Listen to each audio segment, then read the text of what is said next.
Existem diversas causas para as inflamações do fígado, conhecidas como hepatites.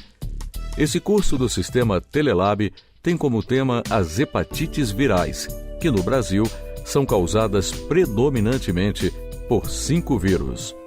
A caracterização desses vírus é possível a partir da morfologia, da estrutura antigênica e da composição do ácido nucleico de cada um deles. Os vírus das hepatites A, IE, o HAV e o HEV são constituídos por uma molécula de RNA envolvida por um capsídeo formado pelo respectivo antígeno. Tanto a hepatite A quanto a hepatite do tipo E têm transmissão por via fecal-oral. Embora o vírus do tipo E possa ser transmitido por via sexual, a forma de transmissão predominante é fecal-oral. Não existe vacina contra o vírus da hepatite E.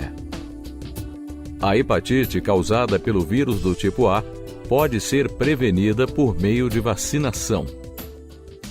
O vírus da hepatite C tem, além da molécula de RNA e do capsídeo, um envoltório mais externo, o envelope, de composição lipoproteica. O anticorpo contra o vírus da hepatite C e o RNA viral são os marcadores pesquisados para o diagnóstico. O anticorpo aparece após 3 meses da infecção e o RNA viral já pode ser detectado 2 semanas após o contato. O vírus da hepatite C é transmitido predominantemente pelo contato com sangue contaminado. A partir de 1993, os testes de triagem em sangue de doadores passaram a ser obrigatórios. Indivíduos que receberam transfusões antes disso apresentam maior possibilidade de terem sido infectados. Equipamentos de hemodiálise de uso comum têm que ser limpos e desinfectados após seu uso para proteger os doentes renais da exposição aos vírus das hepatites. Não compartilhe agulhas e seringas. Materiais de uso hospitalar e de manicure devem ser corretamente esterilizados para evitar a transmissão do vírus da hepatite C. A transmissão do vírus da hepatite C por relação sexual desprotegida e durante o parto é menos comum, mas também é possível. A hepatite C pode se apresentar de forma aguda e 85% dos casos evoluem para sua forma crônica. Entre 25% e 50% dos indivíduos infectados alcançam a cura espontânea. A infecção pelo vírus da hepatite B apresenta marcadores que auxiliam no diagnóstico da forma e do estágio da doença. Seu ácido nucleico é formado por uma molécula de DNA que é envolvido por uma dupla camada.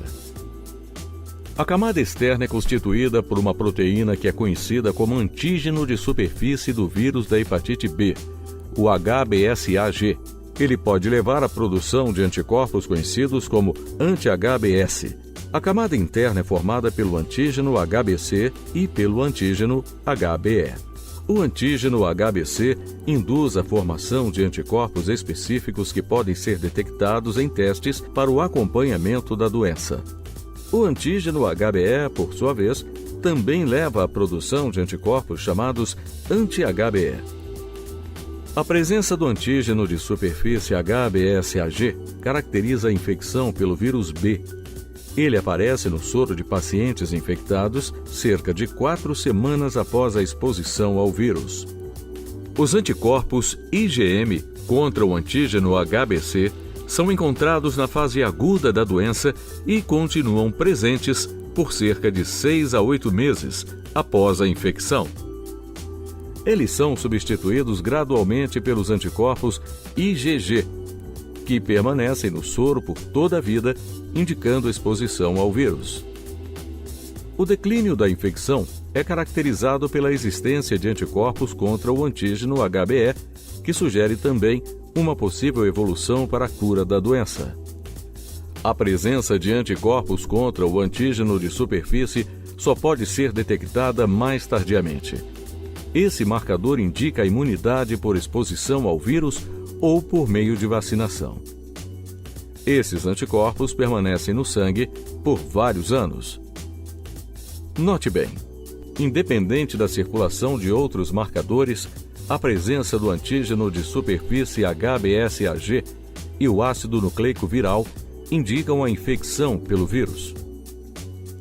Seu manual Telelab contém uma tabela com informações detalhadas sobre todos os marcadores. A transmissão do vírus da hepatite B se dá por via sexual e por meio de contato com outros fluidos corporais contaminados. Profissionais que trabalham com hemodiálise devem trabalhar sempre com luvas estéreis. A partícula viral pode se manter infecciosa por até uma semana, por isso materiais pérfuro-cortantes não esterilizados também são vias potenciais de infecção. Do profissional de saúde deve tomar a vacina contra a infecção pelo vírus do tipo B. Seu manual Telelab traz a lista completa das indicações de imunização contra o vírus da hepatite B. O vírus da hepatite D, também chamado de vírus Delta, tem sua camada externa constituída pelo antígeno de superfície do vírus B, do qual depende para penetrar na célula e se multiplicar. Repare que seu ácido nucleico, o RNA, está associado a uma proteína, o antígeno do vírus da hepatite D. A transmissão do vírus da hepatite D se dá por via sexual. Mas, uma vez que a infecção pelo vírus Delta depende da infecção pelo vírus B, indivíduos imunizados contra o vírus B não terão a hepatite D. As hepatites do tipo B e C são doenças silenciosas, com sintomas que demoram a aparecer. Pessoas que convivem com indivíduos infectados com os vírus de hepatites B, C e D devem ser investigados por meio da pesquisa de marcadores para a infecção. O Ministério da Saúde disponibiliza testes rápidos para a triagem da infecção pelo vírus das hepatites B e C. Acompanhe nas próximas aulas detalhes do princípio metodológico desses testes e de sua execução.